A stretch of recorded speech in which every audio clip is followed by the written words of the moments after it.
Hey everybody, today I am in Indianapolis, and specifically I'm in the neighborhood of Broad Ripple, and even more specific than that, I'm in Broad Ripple Village along the canal, which is actually a really pretty canal that comes off the White River and on the north side of Broad Ripple. But we're going to talk about northern Broad Ripple today in this video, and what it might be like to live in Broad Ripple on the north side and what you could actually expect. So stay tuned.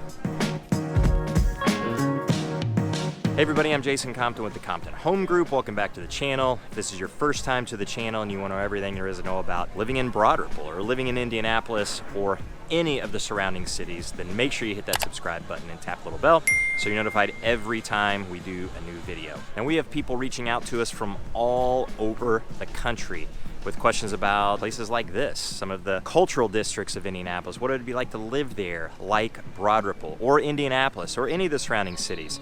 Questions about really all parts. So if you have questions about any place around or in Indianapolis, then reach out to us any way that you know how. We'll always have your back with those questions. We'll certainly have your back whenever it comes time for you to make your move to Indy. So today I'm in Broad Ripple, and I'm in northern Broad Ripple where Broad Ripple Village is located, which is a super cool place, one of the 7 cultural districts in Indianapolis, and wildly popular for a lot of reasons. There are a ton of restaurants in Broad Ripple, and you can find pretty much any cuisine that you desire through Broad Ripple, not just the traditional American. You can have all kinds of ethnic food through here. So it's kind of a big foodie neighborhood. Right here in the village, you've got plenty of restaurants, but some of your top-notch restaurants are just a little bit, honestly, outside the village.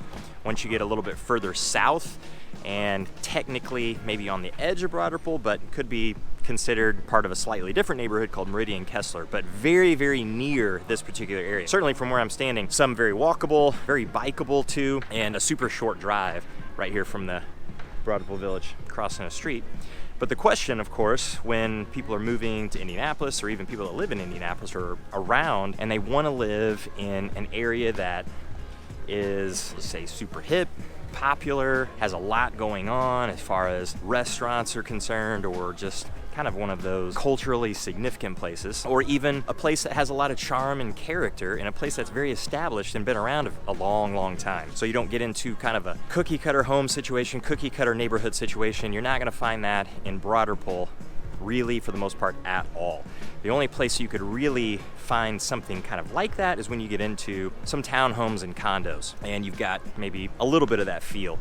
But they've been around long enough to where at least it can feel fairly established. So as I walk along here, the Monon Trail is just off to my right, and just off to my left here, you've got all kinds of little stores and shops and restaurants. If you want to live in this particular area on the northeast side where Broad Ripple Village really is, and I'm kind of getting towards the northwest part of Broad Ripple Village right now as we speak. I'm getting past this little coffee shop here, and the Monon Trail will continue to go on up from here to the north past where some of the biggest options for living really would be. So if you're looking for that single family detached home in this particular area, it is going to be very old, for the most part, really tiny bungalows, probably places that do need quite a bit of work. And given that it's just pretty small, this particular area, your opportunity to get in here for some of those homes is pretty small as well. They just don't have a ton on the market ever. But as we get a little bit further north here, and just kind of on the outskirts, the very edge of the village, although I'm only walked maybe a block to the north of everything that's central to Broad Ripple Village. Well, as I'm looking ahead, we can see just the entrance to a fairly popular neighborhood, not as big as Broad Ripple, but I'm talking about a neighborhood where you've got some individual units, some individual townhomes, and individual condos right off the Monon, right here on the edge of Broad Ripple Village. And then actually just across over here on the east side of the Monon Trail, right here behind my back, you can maybe see some cyclists up there on the Monon. Over there, more townhomes. So we're talking like 2-level townhomes, not exceptionally big, maybe in the 1,200 square foot range or so, couple bedrooms, and potentially a garage below, maybe 1-car garage, maybe 2-car garage, depending on the size of the unit, but they're over there as well. Those would be fantastic opportunities for somebody to live in a place like this where you have extreme walkability just to get down to Broad Ripple Village, just to the south of where I am. But over here on the west side, These townhomes are just a slightly different style than what you've got over there on the east side. But off of this, if you go just a little bit to the east of that, that's the White River. And so there's no living there in the White River. There's a more expensive condo neighborhood right there close to the river, but it's exceptionally small. Over here on this side to the west, this is where you get into some of those homes, the super small, tiny 2-bedroom, very old bungalows that are going to need a lot of work. But this area, like I said, is just very, very small. You don't have a lot of opportunity to get in there. And of course, these homes tend to go fairly fast whenever they do hit the market. So in order to live in this area on the north side, it can be a little bit difficult to find a place outside of the townhomes and condos.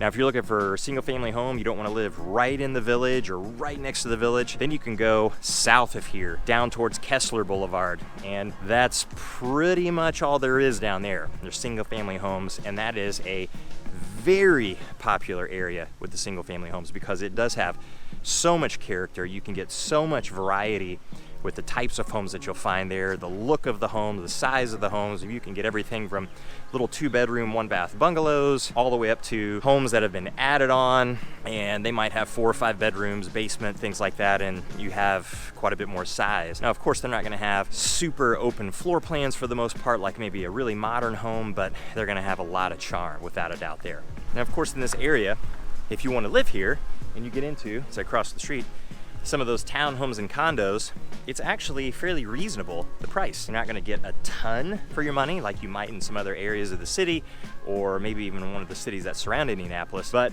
for under $400,000, I'm gonna get run over by a bike here as I get on the Monon Trail. As you get anywhere in this area under $400,000, it's going to get you right in here, that's for sure. You can also get some of these townhomes and condos in that $300,000 range, maybe a little above, maybe a little below, depending on the size and its exact location. But it's kind of surprising, you know, of course, it's relatively affordable here. Now, as I'm looking off to the east, this is where you can kind of see that brick wall over there, and that's where the White River is.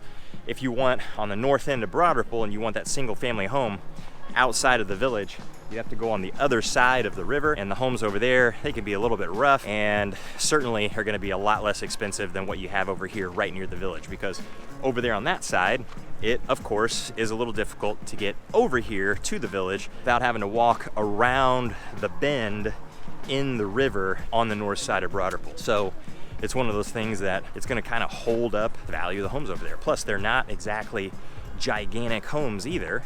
You know, you get over there and you get your 2-bedroom, 3-bedroom homes too. Definitely older, like I said, a little bit rough in some cases, need a lot of work, and it's going to drive the price down. So you could get a home over there close to $200,000 or so. But it's in Broad Ripple, just not exactly in what you would call the most popular part of Broad Ripple. So northern Broad Ripple, while it has so much going on for anybody that lives in Indianapolis, lives in Broad Ripple, lives anywhere around Indianapolis, you can always come here and take part in everything that's happening here. But you can live here too. You just have to expect to make really some sacrifices, either in price, although you still can get in here across another street in a relatively affordable fashion. So under $400,000, and you're probably in pretty good shape. You'll be able to get something, that's for sure. But that something is where you're probably gonna have to make your sacrifice. So you're not gonna get a 4,000 square foot home with a basement that's brand new, just probably not gonna happen. So you have to get into that townhome, that condo, or that little bungalow that's probably going to need some work and some money put into it. But if you have any questions about Broad Ripple, northern Broad Ripple, south Broad Ripple, or any of the neighborhoods surrounding here, Indianapolis in general, make sure you reach out any way you know how. And until the next one, we'll see you later.